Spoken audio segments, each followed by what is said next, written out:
Welcome to Normal to Formal Podcast, episode number 39. I'm your host, Tia Young. I'm the founder of Tia Young Image and Etiquette. I help my clients learn the soft skills for success through professional development and etiquette training. The topic for today's podcast is etiquette for kids at your wedding. It's the summertime, which means there will be a lot of weddings going on, whether it's your wedding or you're attending a wedding with your children. There are certain guidelines to follow. And it kind of brings me to a story that just happened in the news last week at the Platinum Jubilee for Queen Elizabeth for her 70th year reign. Can you believe that? 70 years. Kate Middleton's son, Louis, 4-year-old son Louis, behavior was that of a normal child, actually, royalty or not. And Catherine received a lot of criticism about his behavior.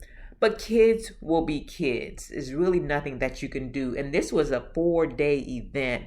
So, of course, the news and the media only highlighted the few minutes of him being a kid. So I just wanted to share today a few guidelines and tips for your kids if they're attending a wedding or if you're having a wedding and thinking about deciding to have kids included in your wedding or attending your wedding. And of course, I love articles, and I saw one from Martha Stewart's called The Etiquette of Having Children at Your Wedding. And I really, really loved it and want to share a few of those tips with you as well. I am a mother of 3 daughters and a grandmother of 2, and they're 1-year-old and 4-year-old. So of course, kids need that nap during the day. They need to be fed, in a timely manner, of course, or they're not starving and need that extra attention. But understanding the attention span of children will help you decide if you want them to participate, and of course, depending on that age as well. Most weddings that have children attend, they're normally flower girls or ring bearers 3 to 7 years old. And then when they're 8 and older for the girls, they can be junior bridesmaids. For the young men, normally until 18, then there will be a groomsman, but the young ladies can be a junior bridesmaid from 8 to 18 years old. So it's a lot that goes into children being invited to the wedding, but it's really up to you and the type of wedding that it is. So here are a few guidelines for you. One of the first things that's mentioned is decide early if you want to have kids involved in the wedding. Unlike decisions about menus or music, those related to children should be handled quickly to avoid awkward questions from parents who need to make plans. The second one is it appropriate not to invite kids? That's a question that's asked. Yes, it is appropriate, especially if the wedding is in the evening or is very formal. It may be more of a challenge to restrict children during a daytime or casual wedding without people feeling offended. The no kids rule works best when the majority of the families are local, which means that parents can leave their children with familiar babysitters for the entire day or drop them off between the ceremony and reception. If you're hosting a destination wedding, it's harder to not invite the kids. Also, address your envelopes explicitly. The traditional way to indicate whether a child is invited is to include his or her name on the invitation. If your card will have both an outer and inner envelope, the child's parents' names should appear on the outer envelope, but on the inner envelope, the name should be written beneath the parent's name. So you want to make sure you address the envelopes properly. Number 4, call all guests with children. This will kind of help to explain what's going on. After your invitation is sent, make a call to your friends and family who who have children to explain that your wedding is or isn't child friendly. If you're willing to invite this person to your wedding, you should be willing to pick up the phone and have a conversation with him or her. This is an especially effective approach if you're worried about a stubborn friend or flaky relative bringing children against your wishes. So calling them may help. The next one, number 5, will it look bad if you invite some children and not others? And of course, opinions vary here, so it's best to choose a clear rule and stick to it. You have to draw a line at immediate family, since most children who have wedding duties are close relatives, such as a niece or a stepchild. The next one, number 6, what about flower girls and ring bearers? Your siblings' children usually take priority over, say, a friend's, but if this rule of thumb still leaves you in a fix, consider traditional etiquette, which limits your choices for flower girls and ring bearers to children between ages 3 to 7 years old. Like I mentioned earlier, younger children simply don't make it to the end of the aisle without some adult intervention. Number 7, are there other duties for children? At the ceremony, children can act as ushers, hand out programs, circulate mass books, packages, and more, depending on your specific event. At the reception, kids can contribute by doing things like managing a guest book or passing out favors in a basket or on a tray.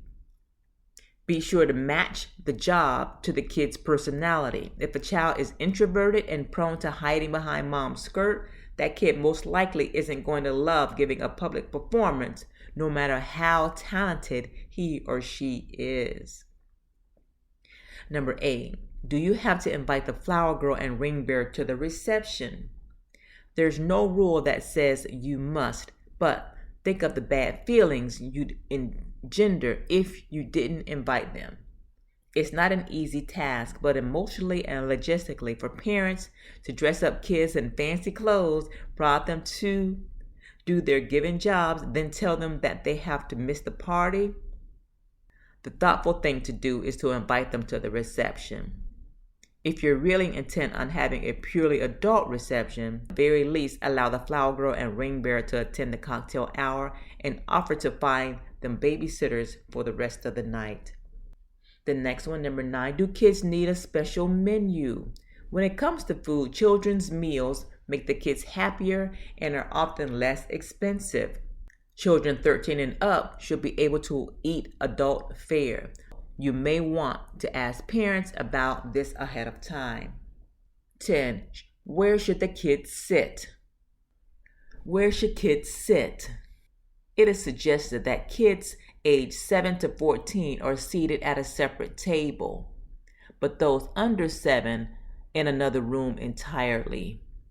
With childcare provided, children this young will likely want to be near their parents and won't sit still for long if mom or dad are within eyesight or earshot. What should be in a kid's room if that is provided? If little guests are going to be in their own supervised room, experts suggest filling it with easy to coordinate activities, including board games, kid-appropriate movies, and simple art projects. For instance, during a beach wedding, painting shells and reading stories about sea creatures. For couples with big budgets, consider hiring entertainers such as balloon artists, magicians, and puppeteers. Even if you don't have a children's room, you should try to keep kids occupied. For instance, during the reception, have your young guests sat at one table for both food and crafts, with art supplies and picture frames as well as trinket toys. And last but not least, can caretakers come too? For instance, babysitters. A lot of parents prefer to leave their child with a familiar caretaker, so this isn't an unusual scenario. If it's in your budget, by all means include caretakers. Not only is it a generous gesture, but it will give the invited parents peace of mind. Seek caregivers wherever you're seating the children, at the parents' table, a children's table, or in a separate room.